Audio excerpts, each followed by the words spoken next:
Fans of puppetry and practical effects love The Mandalorian.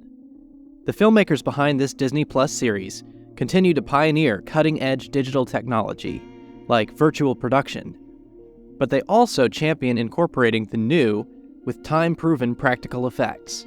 The nostalgia of going back to methods popularized by the original Star Wars movies is just one of many benefits. You know, these days you're so used to everything being like a tennis ball or CGI later on, but this thing was real. Like, there was no acting required. It was what you see, the reactions we have are just pure and authentic. Fascination with these simple tricks goes back to our ancestors. We've talked a lot about Grogu on this channel before, but it's time to delve into an even more central character, and the primitive power behind the mask.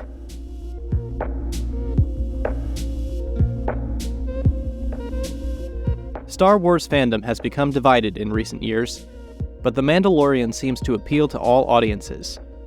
What are the secret ingredients? A simple story with believable characters, especially the two central heroes, a ruthless but fair bounty hunter named Din Djarin, but usually called Mando, and a character initially called the Child, but revealed to be named Grogu. In popular culture, he's sometimes called Baby Yoda. Din Djarin's life is turmoil. It's full of danger and moral quandaries. He's the last guy in the world looking for parenthood, but parenthood finds him when he encounters the Child and the two forge a bond. Although in many ways helpless and naive, Grogu reminds Mando of what is just, and has a few emerging powers of his own. Together, these two misfits fight to survive in a hostile galaxy. They must find their place between the fundamentalist Mandalorian tribe, which raised Din, and the Jedi Knights, who can train Grogu to use his powers. What's remarkable about all this is that these characters aren't usually represented by human faces. The face, and especially the eyes, can be the actor's greatest resource. Why would an actor ever hide their face behind a mask? To some people, this seems like a massage therapist wearing oven mitts.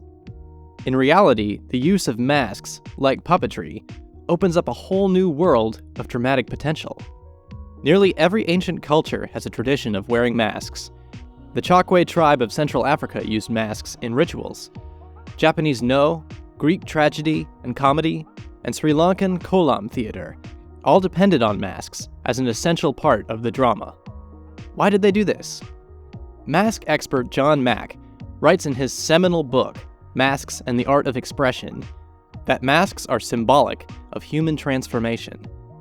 One of the most common usages of masks in the ancient world is as part of initiation and coming-of-age ceremonies. Boys become men, first by putting on the mask, or by encountering a masked figure that represents a higher power who tests their worthiness. By putting on a mask, one is symbolically placed back in the mold to emerge a new person.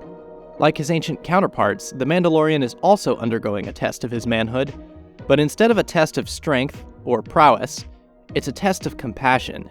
The Child, unexpectedly placed in his path, is a test of his ability to feel empathy, and ultimately, a test of his readiness for fatherhood. Instead of frightening children, Mando's mask will come to be a symbol of paternal care. When someone puts on a mask, they accomplish two things. One is concealment. It is a quick way to create mystique, and this is why the mask is also a symbol of darkness or villainy. It is the cover of the brutal killer, the executioner, and the hateful. The Mandalorian plays against this expectation. Instead of being a ruthless thug, no disintegrations. The Mandalorian is an honorable warrior who plays by a strict code. Concealment also represents isolation. The masked figure is one separated from society. Sometimes this external division can create a conflict with the inner character, as in the classic film The Elephant Man.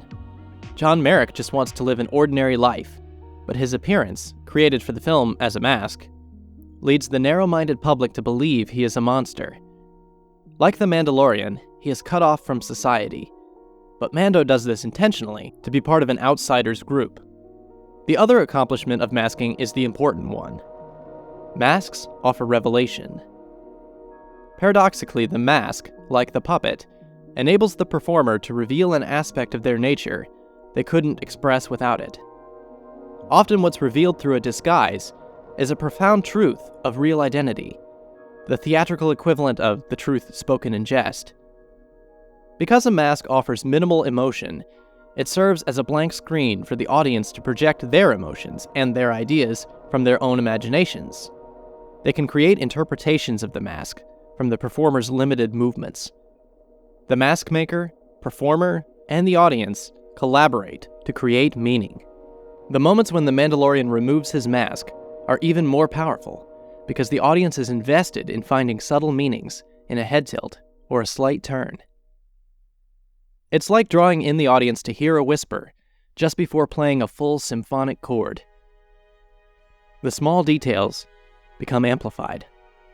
Fundamentally, acting is a trade of vulnerability, and it's not easy to create a sense of vulnerability when your entire body is obscured by armor. Masked performers make use of every tool in their arsenal to connect with audiences, and that includes the mask itself. The iconic helmet design of the Mandalorian was originally created in late 1977 as a result of a collaboration between George Lucas, concept artist Joe Johnston, and illustrator Ralph McQuarrie. At this point, the script for The Empire Strikes Back wasn't finalized, and it wasn't certain who this new character would be. Lucas initially thought the character would be the prototype for a group of super stormtroopers. He explains, "Darth Vader started as a kind of intergalactic bounty hunter in a spacesuit, and evolved into a more grotesque knight as I got more into knights and the codes of everything. He became more of a Dark Lord than a mercenary bounty hunter. The Boba Fett character is really an early version of Darth Vader. He is also very much like the man with no name from the Sergio Leone westerns." This diverse group of influences contributes to the rich iconography of the Mandalorian mask. The Christian Crusader, the man with no name, and even the samurai all have left their mark in the mask of the Mandalorian. Astonishingly, none of the three creators of Fett could ever remember which of them introduced the most iconic aspect of the design, the T-shaped visor. Masks are a symbol of constant change, of cultural identity and deception. Many masks thought to be emblematic of Maasai culture were actually invented much later by another tribe for the tourist trade. What was once a symbol of athleticism and physical prowess can now be seen as a symbol of horror and psychological divergence. Masks and their meanings evolve. They, like the identities of the people underneath them, have always been liquid. We can change who we are and change it for the better. We are not locked in a fixed state. We are free to grow and reconsider our opinions, learn to love our neighbor, or abandon all of that in favor of a darker path. But the medium through which the freedom of choice arrives is in a pre-designed mask. If this seems paradoxical, it is.